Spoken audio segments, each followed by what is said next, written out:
What if one of the most powerful livestock feeds on the planet wasn't growing in your pasture at all, but floating right on the surface of a pond? Meet Azolla, a tiny aquatic fern that can double its biomass in as little as 48 hours. For thousands of years it's been called green gold for its ability to feed animals, improve soil, and replace expensive synthetic inputs, all while taking up almost no space. Today we're going deep into how Azolla works, why researchers are calling it a floating forage revolution, and how farmers around the world are cutting feed bills, boosting production, and turning neglected water spaces into year-round food systems. Azolla isn't a grass, a legume, or even an algae. It's a floating aquatic fern that forms dense green mats across shallow water surfaces. What makes it so unique is its symbiotic relationship with a cyanobacterium called Anabaena azolli. This partnership allows Azolla to pull nitrogen directly from the air, meaning it can fertilize itself without added inputs. This trait has been known for centuries.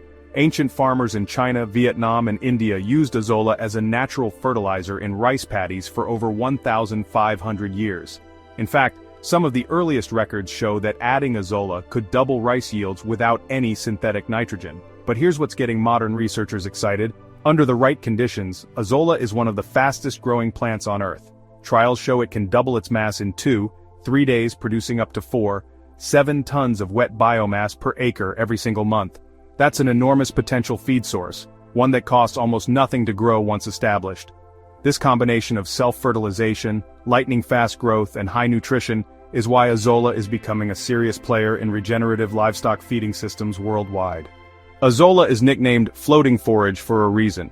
It's a nutritional powerhouse that thrives where nothing else grows. On a dry matter basis, Azolla typically contains 20 to 30% protein, putting it in the same league as soybeans but without the land or input requirements. It's also rich in essential amino acids, beta-carotene, vitamins A and B12, calcium, and trace minerals, making it an exceptional feed supplement for livestock and poultry. One of Azolla's biggest advantages is adaptability. Unlike many other aquatic forages, it thrives in a wide range of climates, from tropical zones to mild temperate regions. Farmers using Azolla report improved egg yolk color, faster growth rates in meat birds, and better overall herd health in ruminants when used as part of a diversified diet. It's not meant to replace all your feed. Instead, it stretches purchased feed further and boosts animal nutrition without adding costs. Let's put Azolla's performance into perspective. Under good conditions, a single acre of shallow ponds can produce 6-8 tons of fresh Azolla biomass annually. Compare that to alfalfa, which averages about 2-4 tons per acre in many U.S. regions, and requires far more inputs. Protein production efficiency is where Azolla really shines. Studies show it can deliver usable protein at up to 70% lower cost per pound, compared to traditional feed sources like soy or corn. Chickens and ducks, diets supplemented with 5-15% Azolla, led to 7-12% faster weight gain and richer egg yolks. Dairy cattle and goats. Field studies in India recorded 12-15% higher milk production when Azolla was added to rations during dry seasons. To put Azolla's numbers into perspective, fresh Azolla averages 20-30% crude protein, while alfalfa meal comes in around 17% and soybeans around 36%. That means Azolla lands right in the sweet spot, especially for poultry, goats, and aquaculture. And unlike soy, you can grow Azolla yourself, eliminating price volatility and supply chain costs. This isn't just a cheap supplement. It's a strategic tool for cutting input costs while boosting output, especially valuable for regenerative farms working to maximize returns on limited acreage. Azolla isn't just a research project, it's already transforming farms around the world. In India, smallholder farmers have adopted Azolla as a low-cost supplement for dairy cows, reporting 12-15% increases in daily milk yield during dry seasons when other forage is scarce. In Vietnam, Azolla is grown in rice paddies both as a nitrogen fixer and as feed for ducks and pigs, creating a fully integrated farm system where the same plant fertilizes crops and feeds animals. Even in Africa, pilot projects show that Azolla ponds can stabilize feed supplies during drought. In Ethiopia, feeding trials with sheep demonstrated improved weight gain and wool quality when Azolla was included. What stands out is that these systems are low-tech and low-cost, often just shallow pits lined with plastic and inoculated with starter Azolla. Once established, the crop replenishes itself with minimal input. Stories like these matter because they show Azolla isn't just theory, it's a practical tool already keeping animals healthier and farms more resilient. If you've already seen the rise of duckweed as a high-protein floating feed, you might be asking, how does Azolla stack up? On paper, duckweed edges out Azolla in raw protein content, often hitting 35–40% protein on a dry matter basis, compared to Azolla's 20–30%. Duckweed is also more widely tested in aquaculture and poultry systems, where it has shown excellent feed conversion ratios. But Azolla has its own advantages. Climate tolerance. Azolla performs better in cooler or variable climates where duckweed stalls. Soil fertility. While duckweed is strictly feed, Azolla fixes nitrogen, meaning it doubles as a living fertilizer when cycled through fields or compost. Faster expansion. Under the right conditions, Azolla can cover a pond surface in just days, creating a steady harvest cycle without as much management. Instead of thinking of them as competitors, many researchers suggest stacking the two.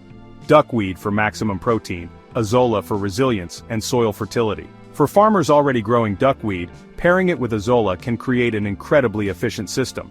Duckweed thrives in higher nutrient water, while Azolla fixes nitrogen and stabilizes pond ecosystems. When combined, studies show total protein yield can increase by 30–40% compared to growing either plant alone. Together, they create a more balanced, climate-proof floating forage system.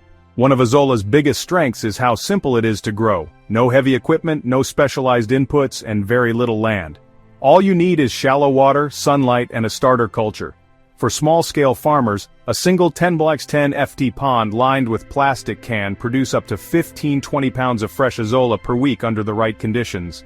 Larger systems often use irrigation ponds, old livestock tanks, or low-lying paddocks. Depth is critical.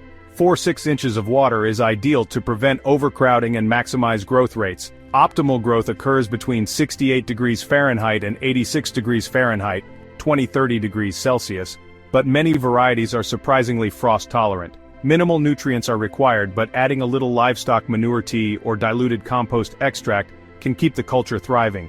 In colder regions, Azolla growth naturally slows below 60 degrees Fahrenheit, but you can keep production running through winter using low-cost mini greenhouses or even old livestock water tanks fitted with clear covers. Some small farms report year-round production this way, even in zones as cold as 6. Harvesting is simple. Skim Azolla from the water's surface using a fine mesh net, rinse if necessary, and feed it directly to animals or dry it for storage. Once your pond is established, you'll have a continuous, renewable protein source that regenerates within days. Azolla isn't just versatile to grow, it's also versatile to feed. Farmers use it across a wide range of animals with excellent results. Poultry, chickens, ducks, quail, boosts egg yolk color, increases laying rates, and improves weight gain. Many farmers report cutting feed costs by 15–25% when supplementing with Azolla. Pigs helps balance protein intake during forage-heavy diets. Trials show that adding 10–15% Azolla in rations improves growth and muscle development. Ruminants, goats, sheep, cattle, rich in digestible protein and minerals, it supports milk production and reduces the need for high-cost concentrates. Fish and aquaculture, tilapia, carp, and other freshwater species thrive on Azolla-supplemented diets, making it a dual-use system for integrated farms. The key is balance. While Azolla is packed with nutrients, it's best used as a supplement, not a full replacement. Studies recommend 5–20% of total diet depending on the species, making it a powerful way to stretch your purchased feed and improve animal health simultaneously.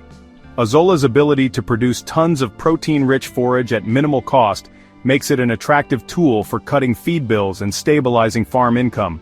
In integrated systems where it's used for both feed and soil fertility, some farms have reported 20–30% reductions in purchased inputs while improving yields elsewhere on the farm.